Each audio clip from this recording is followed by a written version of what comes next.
घावणं तुटतात, तव्याला चिकटून बसतात, हवी तशी जाळी येत नाही, पांढरी शुभ्र तर अजिबातच होत नाही. या सगळ्या तुमच्या समस्या असतील ना, तर बघा, एकदम पांढरे शुभ्र जाळीदार हे घावणं झालेत. आहा, जाळी बघा, एकदम पातळ, नाजूक, अजिबात कुठे जाडजूड झालेलं नाही. नमस्कार, मी मधुराज रेसिपी फूडीमध्ये तुम्हा सर्वांचं खूप खूप खूप मनापासून स्वागत. घावण चटणी आवडत नाही असं कोण आहे जगातला? म्हणजे तुम्ही ना खूप चांगली गोष्ट मिस करताय असं मी तुम्हाला म्हणेन. आपले मधुराज रेसिपीचे सगळे मसाले पुन्हा एकदा अवेलेबल आहेत madhurazrecipeclub.com. इथे जाऊन ऑर्डर करू शकता किंवा त्याच वेबसाईटवर व्हॉट्सअप नंबर आहे, तिथेही ऑर्डर प्लेस करू शकता. आणि लिमिटेड कालावधी करता 10% सवलत आहे, मधुरा 10 हा डिस्काउंट कोड वापरून. तर हे घावण अगदी परफेक्ट व्हावं याकरता परफेक्ट प्रमाण, अचूक प्रमाण अगदी गरजेचं आहे. तर सगळ्यात आधी 1 कप तांदूळाचं पीठ घेऊयात. आता 1 कप तांदूळाचं पीठ आहे, यामध्ये 2 कप आपण पाणी घालूयात. हे प्रमाण अगदी अचूक आहे, 1 कपास 2 कप पाणी. आणि यामध्ये चवीनुसार मीठ पण घालायचं. आता हे मिसळून घ्यायचं. तांदूळाच्या पिठाच्या गुठळ्या नाही राहणार ना, याची काळजी घ्यायची. हे बघा, अचूक असं प्रमाण आहे, अशी पातळसर आपल्याला कन्सिस्टन्सी लागते. घावणाचं पीठ आहे ना, असं सरसरीत असतं. पाण्याचं प्रमाण याला अगदी योग्य आणि अचूक हवं.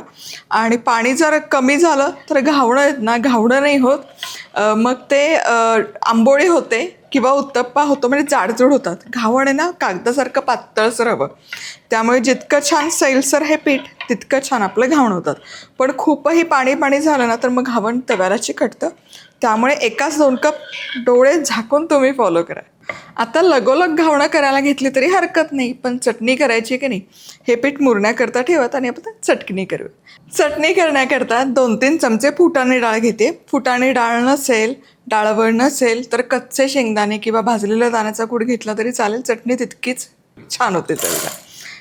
यामध्ये अर्धा कप ओल्या नारळाचा खव, 3 ते 4 हिरव्या मिरच्या, 1 आल्याचा तुकडा, लसूण पाकळी, चवीपुरतं मीठ, कोथिंबीर. झाकण लावायचं. आधी ना अजिबात पाण्याचा वापर न करता असं सुकस दळून घ्यायचं, म्हणजे हे ना एकजीव होते चटणी. आधीच पाणी टाकल्यानंतर चटणी नीट अशी चटणीची त्याला कन्सिस्टन्सी येत नाही. सुकी वाटून झाली बघा, रंगही छान आला आणि वाटली पण छान गेली. आता मात्र पाणी घाला जितकं लागेल तितकं आणि छान सरभरीत करून घ्या.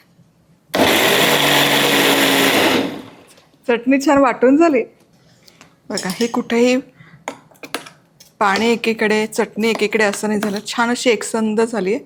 ही अशी एकसंध होण्याकरता आधी सुकी वाटून घेणं अगदी गरजेचं आहे.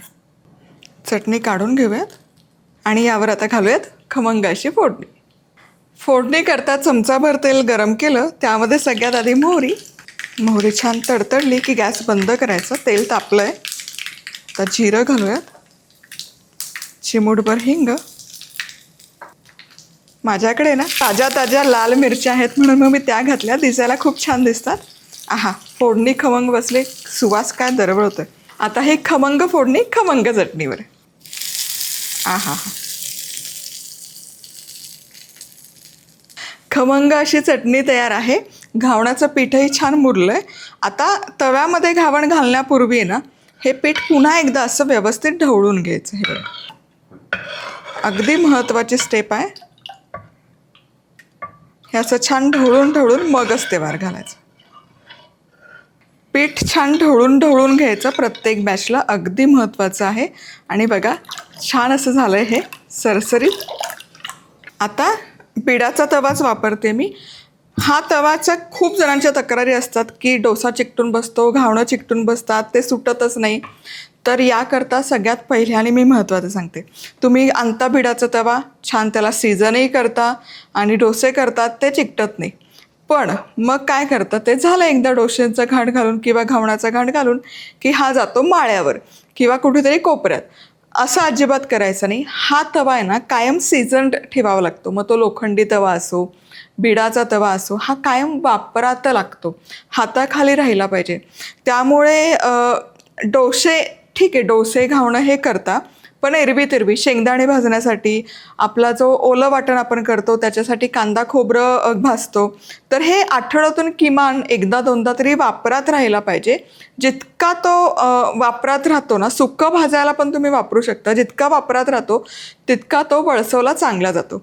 त्यामुळे अगदी महत्त्वाचं की कायम हा वापरामध्ये ठेवा. आता घावणाला छान जाळी यावं तुम्हाला वाटत असेल ना, तर तवा कायम मोठ्या आचेवर कडकडीत गरम करायचा.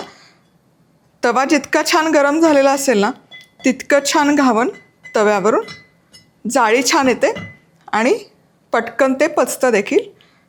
चला, आता पहिली महत्त्वाची टिप म्हणजे पहिलं घावन घालत असताना आहे ना, तव्याच्या बाजूला जास्त तेल लावा, कारण ते कडेला जास्त चिकटायची शक्यता असते. आणि थोडं सरळ हाताने तेल लावा पहिल्या घावणाला, म्हणजे मग घावण चिकटणार नाही.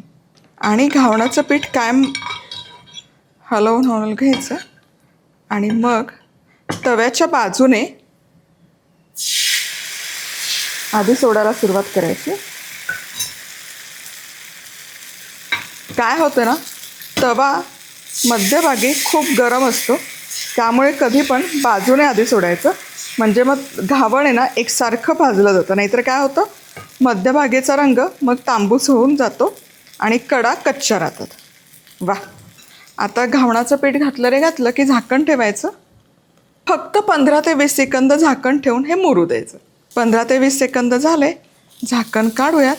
आणि कड जर कच्ची वाटली ना, हे बघा माझा गॅसला आज खूप नाही आहे, कडेने भाजून घ्यायचं, म्हणजे मग मध्यभाग किंवा घावणाचा रंग आहे ना पांढरा शुभ्र आहे तसा राहतो, उगाच इकडनं तिकडनं सोनेरी होत नाही. आता ही बाजू मला जास्त कच्ची वाटते, त्यामुळे ही भाजून घेते. आता घावण छान असं वाटलं की भाजून झालं आणि कड सोडायला सुरुवात झाली की अलगद हाताने उचलून घ्यायचं. बघा काय अगदी सहज उचललं जातं आहे आणि किती हलकं झालं आहे बघा, एकदम पातळ झालं आहे, कुठेच डेन्स नाही आहे, जाड नाही. वाफ बघा, वा. हे बघा, ही बाजू पण बघा झाली आहे की नाही छान पांढरी शुभ्र, इकडनं पण पांढरं शुभ्र, इकडनं पण पांढरं शुभ्र, रंग अजिबात बदलला नाही आणि पातळ झालं आहे कागदासारखं, आरपार दिसतंय की नाही. आता याच प्रकारे सगळी घावणं करायची. चला, नेहमीसारखंच तव्याला तेल घालायचं. घावणाला आहे ना जरा तेल जास्त पितं, त्यामुळे तेल लागतं. डोसा इतकं त्या मानाने तेल नाही पित. आता पुन्हा सेम प्रोसेस, पीठ ढवळायचं, छान असं ढवळून घ्यायचं आणि तव्याच्या बाजूने सोडायचं.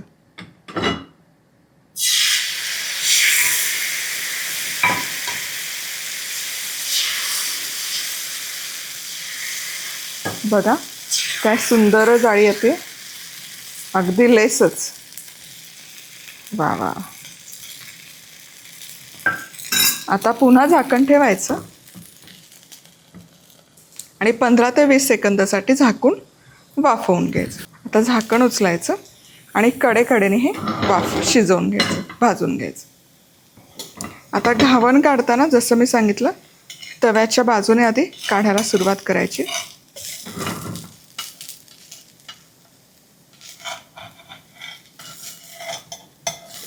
अलगद काढा, म्हणजे ते तुकडे नाही मोडणार. बा बघा, आता हे बघा काय सुंदर दिसतंय. जाळी बघा काय छान आली आहे, एकदम नाजूक झालंय, आरपार घावण दिसते. चला, आणि दोनही बाजूने दाखवते बरं. रंग बघा काय छान आला याचा, पांढरं शुभ्र दिसतंय की नाही. उफ, बघा पांढरं शुभ्र मऊ लुसलुशीत झालं की नाही. या बाजूने देखील. दोन घावणं तयार आहेत. तर याच प्रकारे पटापट सगळी घावणं तुम्ही करून घेऊ शकता. 1 कप तांदूळाचं पीठ आहे ना, तर त्या 1 कपामध्ये 8 घावणं बरोबर होतात. म्हणजे त्या अंदाजाने, त्या हिशोबात 9 इंच व्यासाचा तवा आहे, 9 इंच व्यासाचे 8 घावणं पुरेशी होतात. म्हणजे तुम्हाला मग तोही अंदाज येईल की घरात किती व्यक्ती आहेत, किती खाणार, आणि त्या प्रमाणात तुम्ही करू शकता. पण हा चुरचुरीत आवाज, हा आवाज आहे ना घावणाचा, म्हणजे थेरपी आहे माझ्यासाठी. वा,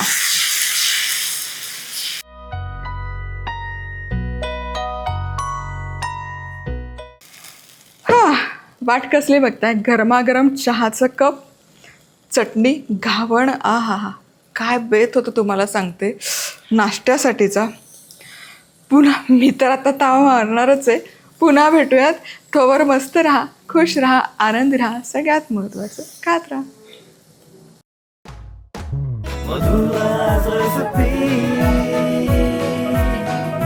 मधुराज रेसिपी, महाराष्ट्राची अस्सल चव.